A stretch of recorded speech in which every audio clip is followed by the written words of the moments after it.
এখন পর্যন্ত আমি যতটুকু দেখেছি আজকে মানে আসার পর থেকে আমার কাছে খুবই ভালো লাগতেছে। আর এবার ভিড়ও অনেক কম মনে হচ্ছে, সব মিলিয়ে অনেক বেশি ভালো। এই যে সব কিছুই ব্যতিক্রম, এখানে যা দেখতেছি এখন পর্যন্ত সব কিছুই আগের থেকে অনেক বেশি চেঞ্জ।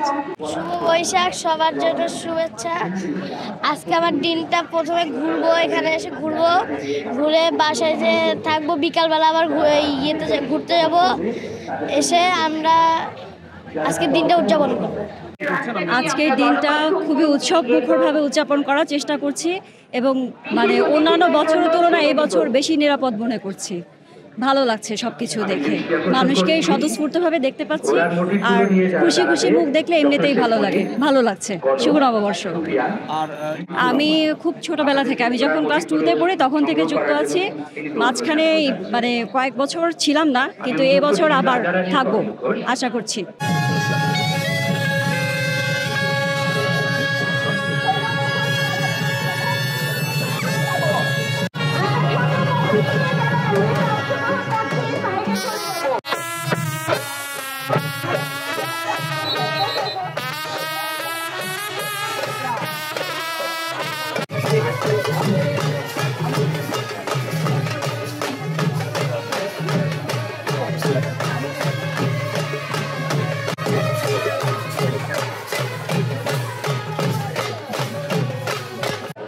দর্শক, বাংলাদেশ প্রতিদিনের পক্ষ থেকে সকলকে জানাই শুভ নববর্ষ। এবং আমরা বর্তমানে রয়েছে চারুকলা অনুষদের ঠিক সামনে, এবং এই মুহূর্তে নববর্ষকে ঘিরে যে আনন্দ শোভাযাত্রা সেটি শুরু হয়ে গেছে।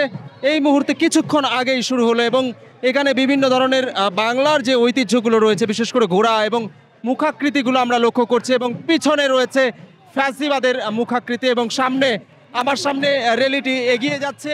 এই মুহূর্তে আপনারা লক্ষ্য করছেন যে ধীরে ধীরে তারা এগিয়ে যাচ্ছে।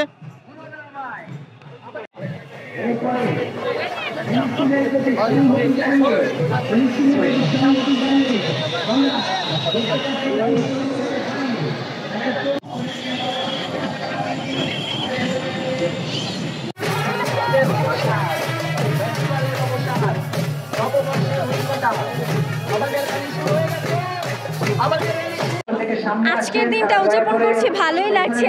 এই যে 28টি নৃগোষ্ঠী যাচ্ছে, এটা দেখে অনেক বেশি ভালো লাগলো। এক একজন এক এক সাজে, এটা আরো বেশি ভালো লাগলো দেখে। আর হচ্ছে ভাস্কর্যগুলো অনেক বেশি সুন্দর হয়েছে। আমার কাছে পয়লা বৈশাখ মানে হচ্ছে বাংলার প্রথম নববর্ষ যে শুরু হয়, বাংলার প্রথম বছরটাই হচ্ছে পয়লা বৈশাখ। আমরা পয়লা বৈশাখে সবাই একত্রিত হই, এটাই হচ্ছে সবচেয়ে বেশি আনন্দ। এক একজন এক এক সাজে দেখা যায়, এই আর কি। মানে রোজা গ্যাপ পড়েছে, রোজার সময় তো আর আসা হয়নি, রোজার মধ্যে বৈশাখী ছিল, এই জন্য অনেকটা আসা হয়নি। ছোটবেলায় বেশি আসতাম, এই আর কি। ছোটোর পর বড় হওয়ার পর থেকে এই যে আজকে মনে হয় আসা পড়লো। আর এমনি এভাবে ঘুরতে যাই, বাট এখানে আসা হয় না।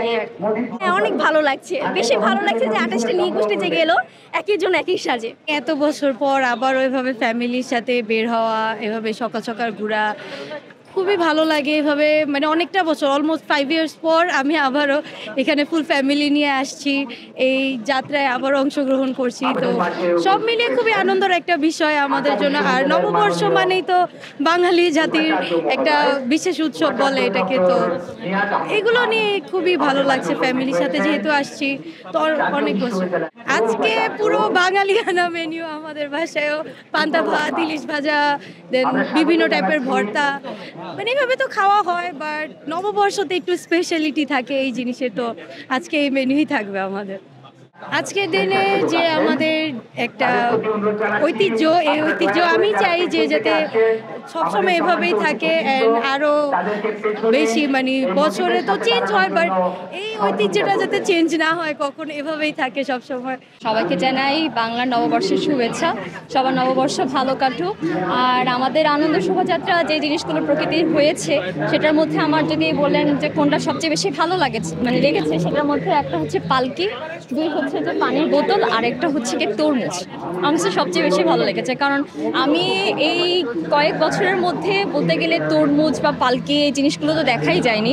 তো এবারের এটা দেখে আমার খুব ভালো লাগছে। অন্যান্য প্রতিযোগিতাগুলো সেটাও মানে ঠিকই আছে, মোটামুটি দেখেছি, মানে ভালো লাগছে, সব মিলিয়ে ভালো লাগছে। আর আগের বছরের তুলনার সাথে এবছরের যদি করি আমি, তাহলে হচ্ছে সেক্ষেত্রে আগের বছরের প্রতিকৃতি থেকে এবছর প্রতিকৃতি অনেক গুণে বেশি ভালো হয়েছে, জানি না কেন, কিন্তু ভালো হয়েছে। আচ্ছা, প্রথমে সবাইকে শুভ নববর্ষ। আর আজকের দিনটা সবসময়ের মতোই আমি সবচেয়ে মানে চেষ্টা করি আমার সবচেয়ে কাছের মানুষদের সাথে কাটানো। আমার পরিবার, আমার ফ্রেন্ডরা সবাই মিলে বের হয়েছি। সারাদিনটা এভাবেই আনন্দ করে খাওয়া দাওয়া করে কাটাবো বাংলা খাবারে। আর আয়োজন বলতে গেলে আসলে প্রতিবারই তো সুন্দর হয়, কিন্তু এবার একটু বিশেষ করে কয়েকটা প্রতিকৃতির কথা না বললেই না। যেমন ইলিশ মাছ কিংবা ময়ূর, পালকি, এগুলো তো হচ্ছে আমাদের বাংলার আসলে ঐতিহ্য। আর পহেলা বৈশাখ মানে ইলিশ মাছ জিনিসটা আমরা আসলে এই সম্পর্ক আমরা অনুভব করতে পারি। সো এইবারের আয়োজনটা আমার কাছে অন্যান্য বারের থেকে খুব ভালো লেগেছে। নিরাপত্তা খুবই জোরদার, তো ঘুরে ফিরে খুব ভালো লাগছে।